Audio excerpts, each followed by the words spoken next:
everyone with the idea that all we have to have is another fundraiser, another march, another walk, another quilt making, and more money. Well, there's been $800 billion spent, and what do we have to show for it?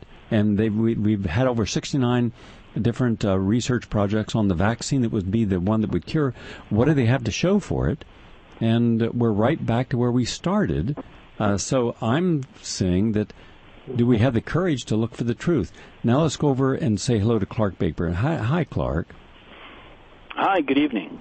Clark, give us your input on what you see as far as the HIV. You get the test. If you're positive, you're put on the drugs no matter what your state of health. And now, even if you don't have a virus, if you're HIV negative, they still want you to go on the drugs. And do they have any proof at all, any in the scientific peer-reviewed literature, that putting people on these antiretroviral drugs will extend the life or improve the quality of life? Well, there's a lot of propaganda out there, and it's difficult to sift through all of it. And as a criminal investigator, I once I identify something as propaganda, I pretty much ignore it.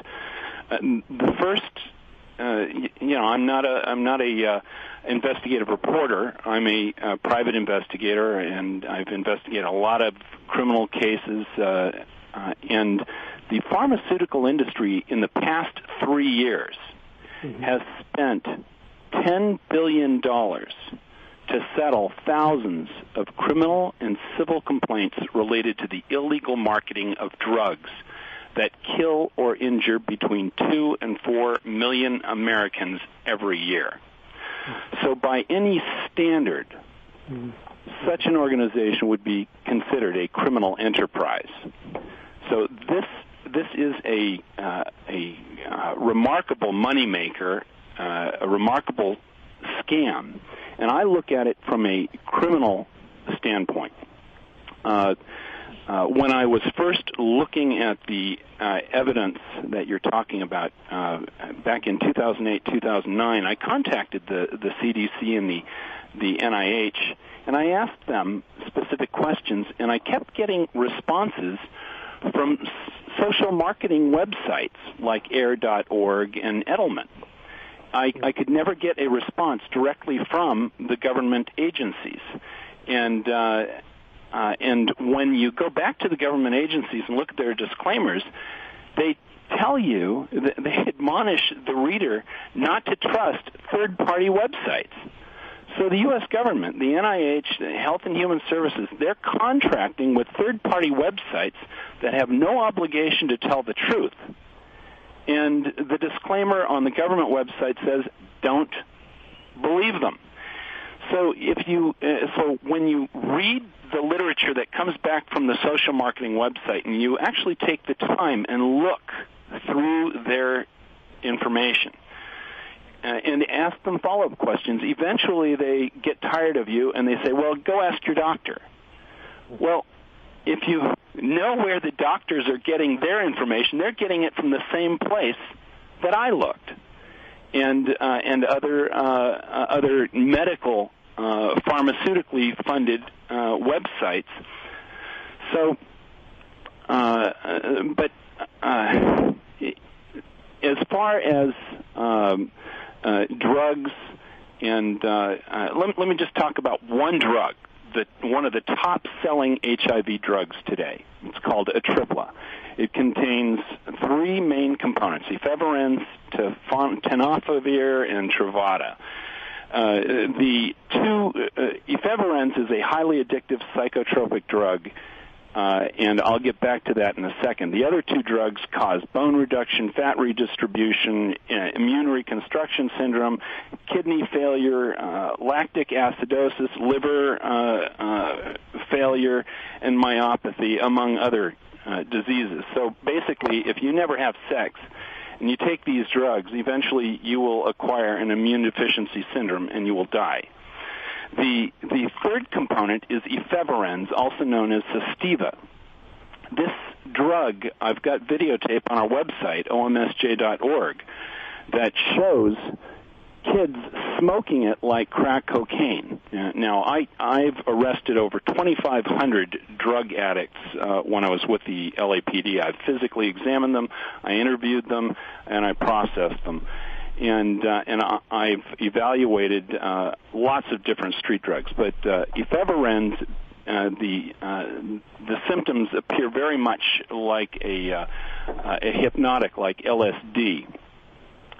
And so, but this drug, it doesn't seem to have any therapeutic treatment. It's there for enforcement, as an enforcement mechanism, not unlike the way nicotine was used by the tobacco industry as an enforcement mechanism to perpetuate addiction. So you start taking this drug, and after a couple, 2 or 3 weeks, you're addicted to it. And there's a lot of side effects that it causes when you first start it. But once you start taking it, if you interrupt the use, the withdrawal syndrome from this drug produces the same exact symptoms that AIDS clinicians use to identify the onset of full-blown AIDS. So, and you will get sick. Once you're addicted to this stuff, if you stop it, you'll get sick. And you go in and you say, "Doc, what's wrong? I'm really sick." He said, "Well, you stop this drug. Here, try it again." And you immediately recover as miraculously as a dry drunk who is given a martini.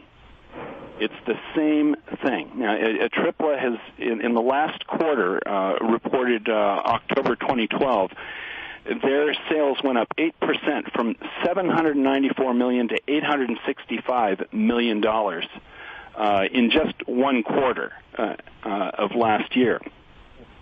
And if anybody ever gets caught, nobody goes to jail. So, in order to get straight answers from the HIV experts, I created the HIV Innocence Group. Since 2009, we have investigated and helped in the defense of dozens and dozens of people who were accused of HIV-related cases. And when we look at the medical record, it's clear that the physicians who alleged that these people were infected never conducted a diagnosis at all. And there was, in most cases, there was no evidence that a doctor even attempted to make a diagnosis. However, many of these doctors received kickbacks from Bristol Myers Squibb and Gilead, which is the maker of the components in Atripla. And coincidentally, both of those pharmaceutical companies are currently the subject of multi-state whistleblower lawsuits where sales reps are reporting up to $100,000 in kickbacks to physicians who unnecessarily prescribe these toxic drugs to their patients, to their otherwise healthy patients. So this is criminal behavior. Okay. Clark, we got that message, and I appreciate you sharing that with us.